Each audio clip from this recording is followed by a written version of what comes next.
silence doesn't do nothing. That's the assumption most people carry into no contact.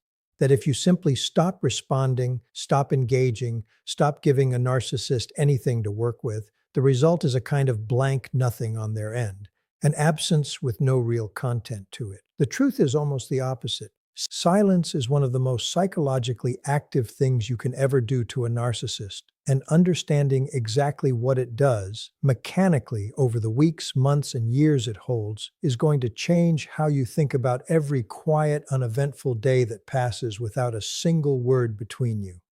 Let's start with something worth understanding before anything else. A narcissist's mind isn't built to sit still in the presence of an unanswered question. And your silence, whether you intend it this way or not, functions as exactly that. An open question their psychology cannot simply file away and forget about the way a healthier mind might. This isn't romantic. It is an evidence they secretly love you more than they ever showed. It's a specific mechanical consequence of how their sense of self is constructed, and it's worth walking through carefully because the mechanism explains everything that follows. Remember that a narcissist's identity isn't generated from a stable internal core the way most people's is. It's assembled continuously, moment to moment, from external input, attention, reaction, admiration, even conflict, all of which function as raw material confirming that they exist, that they matter, that they retain the power to affect someone. Your engagement, for as long as it existed, was a reliable source of exactly this raw material. Your silence isn't simply the absence of that raw material. It's a specific kind of information vacuum, and minds that depend on external input to stay coherent don't tolerate information vacuums well.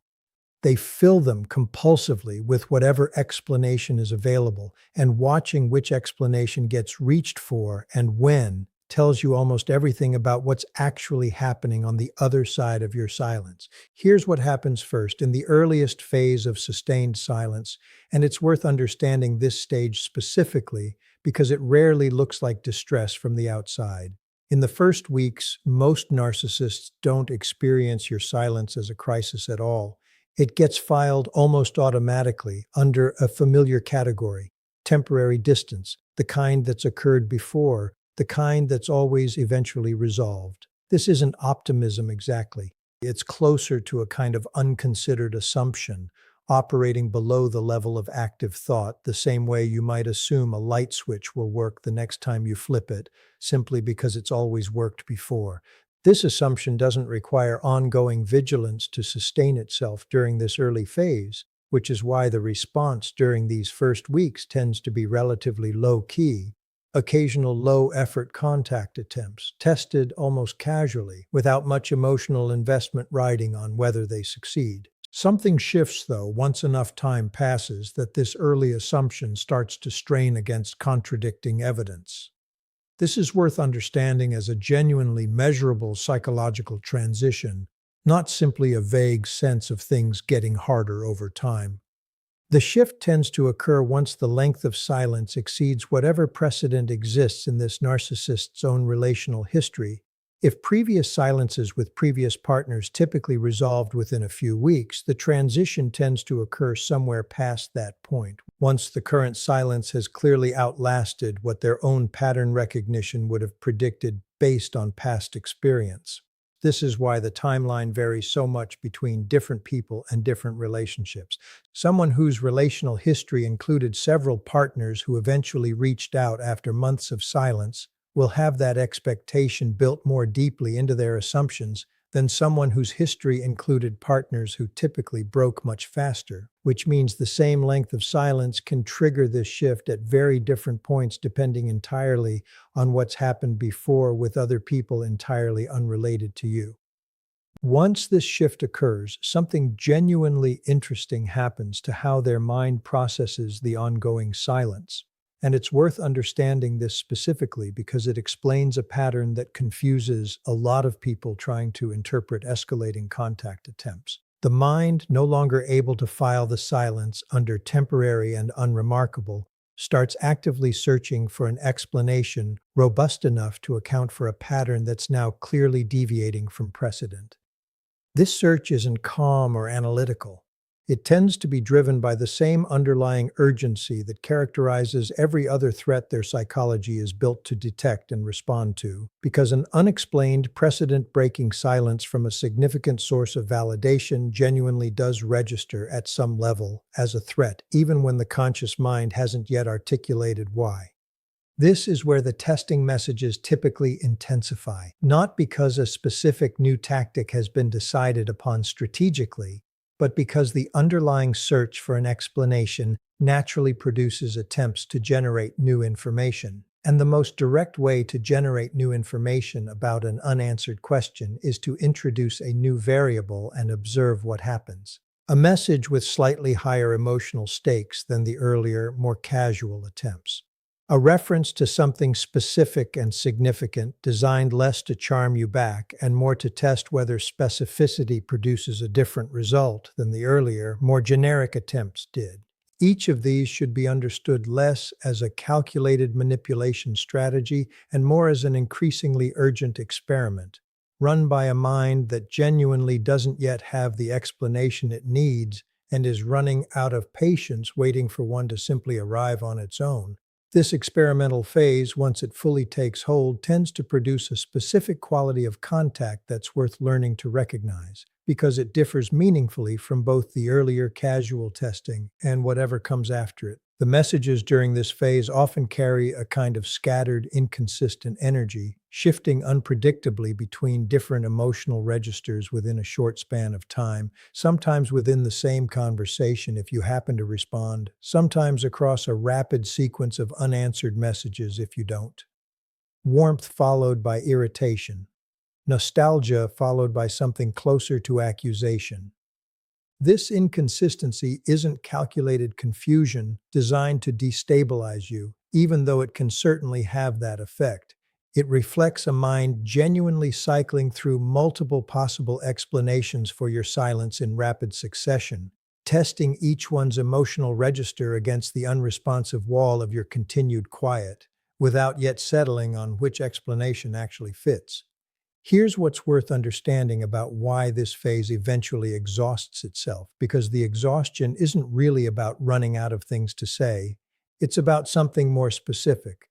Sustained, urgent search requires energy, and energy directed toward an unanswered question that continues indefinitely to produce no new information becomes increasingly difficult to sustain, the same way any unresolved problem becomes exhausting to keep actively working on once every available approach has been tried without success. This is where the mind's relationship to your silence starts to change in a genuinely significant way, moving from active search towards something that requires much less energy to maintain. A settled explanation, correct or not, that finally, functionally, closes the open question your silence represented. This is the moment worth understanding most carefully, because it's where the actual lasting psychological effect of your silence takes its final shape. A mind that cannot tolerate an unanswered question indefinitely and that has exhausted its capacity for active searching without producing new information doesn't simply give up on having an explanation. It settles for whichever available explanation requires the least ongoing psychological cost to maintain. And this is worth understanding specifically because the explanation that gets settled on rarely has much to do with what actually happened and everything to do with which available story is easiest to live inside indefinitely.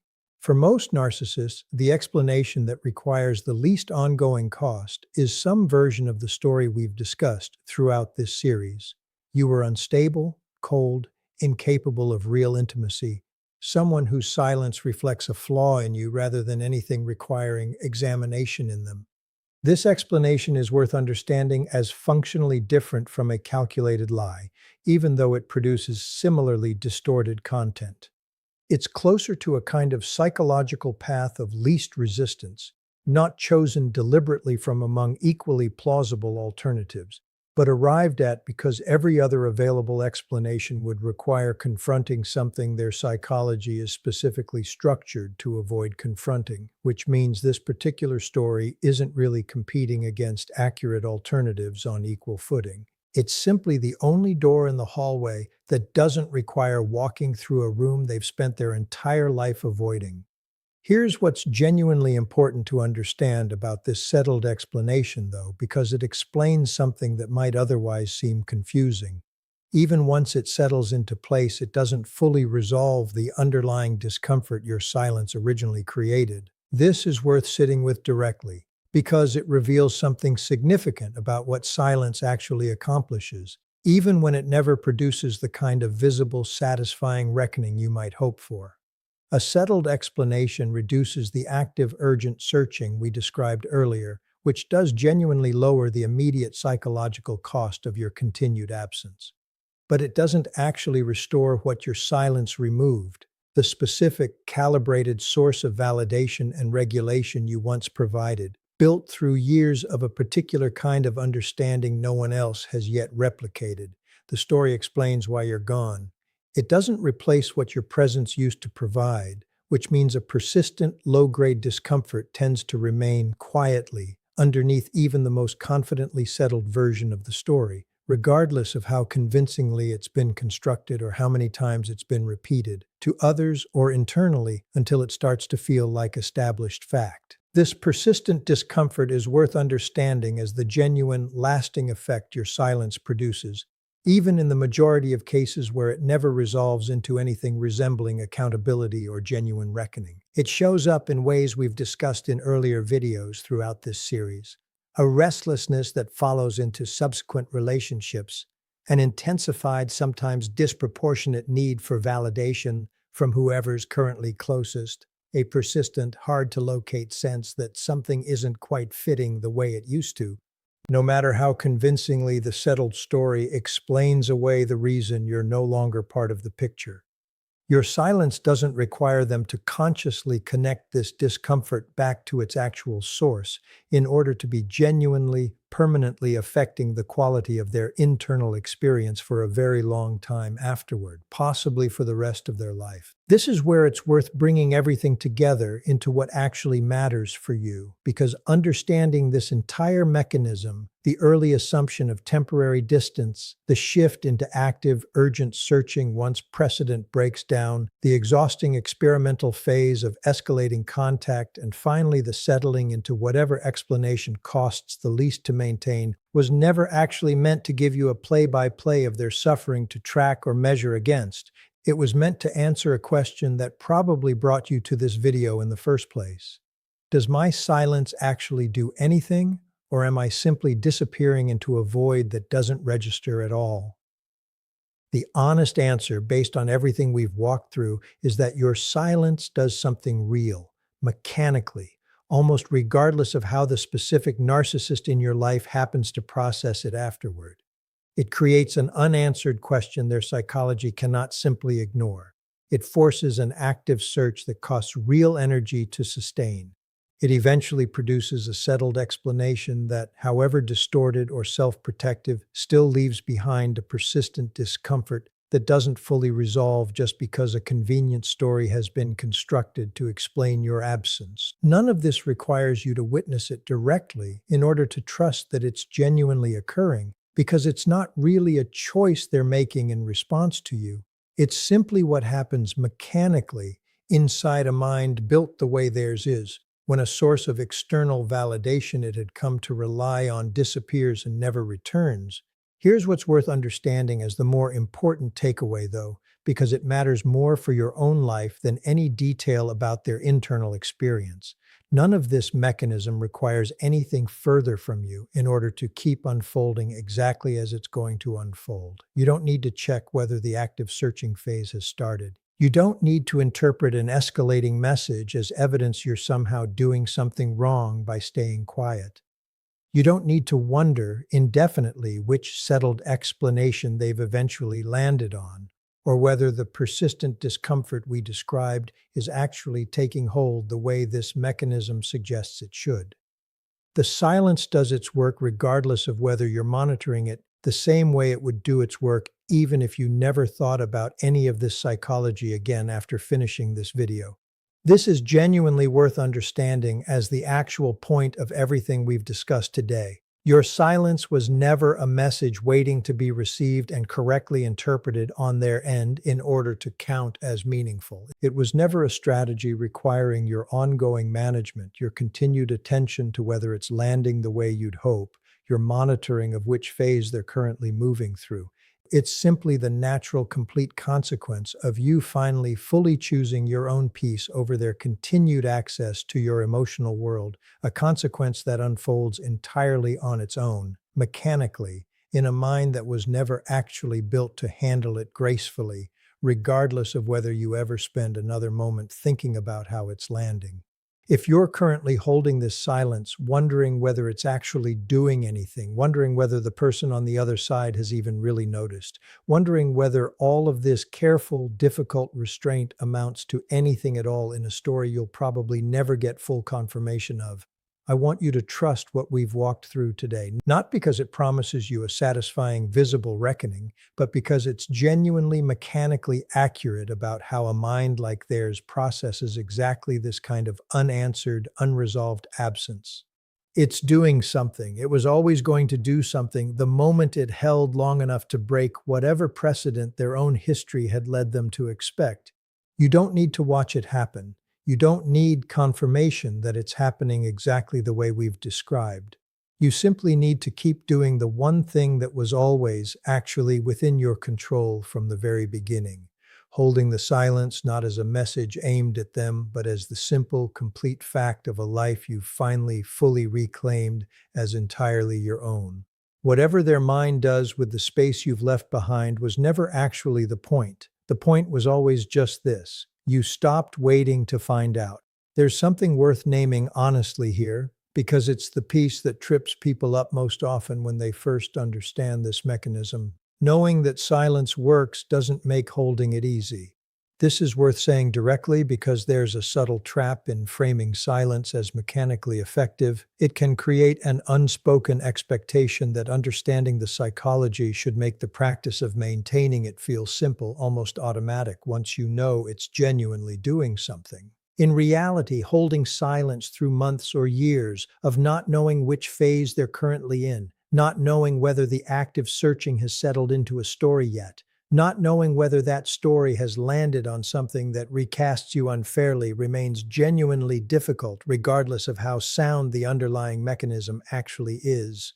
This difficulty deserves to be acknowledged rather than minimized, because pretending it should feel effortless once you understand the psychology sets up an unfair standard that most people quite reasonably can't meet. There will be days where the not knowing feels heavier than the knowledge we've discussed today can fully offset. There will be moments where an old memory surfaces unexpectedly, and the urge to check, to search, to find out whether any of this mechanism is actually playing out the way it's supposed to feels almost overwhelming. This isn't evidence that the framework is wrong or that your silence isn't working. It's simply what maintaining any difficult, worthwhile boundary actually costs, even when every part of the underlying reasoning holds up completely.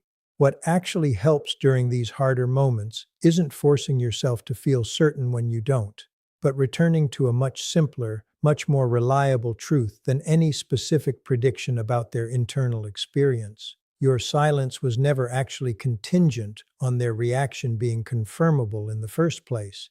It holds because it reflects something true about what you need and deserve, independent of whether their mind processes it the way we've described today, independent of whether you ever get confirmation of any specific phase or outcome.